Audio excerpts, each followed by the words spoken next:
estirar el dit, vam posar el didal i ho vaig passar malament.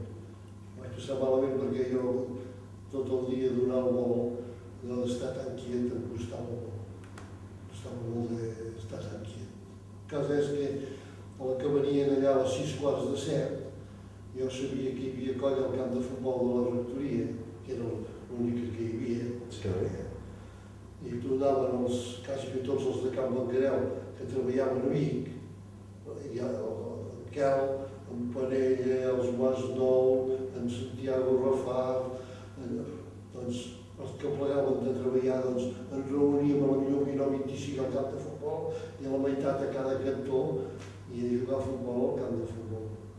I el pare li deia, pare, deixeu el camp de futbol, vés al camp de futbol, vaig ja-te, perquè ho vaig passar molt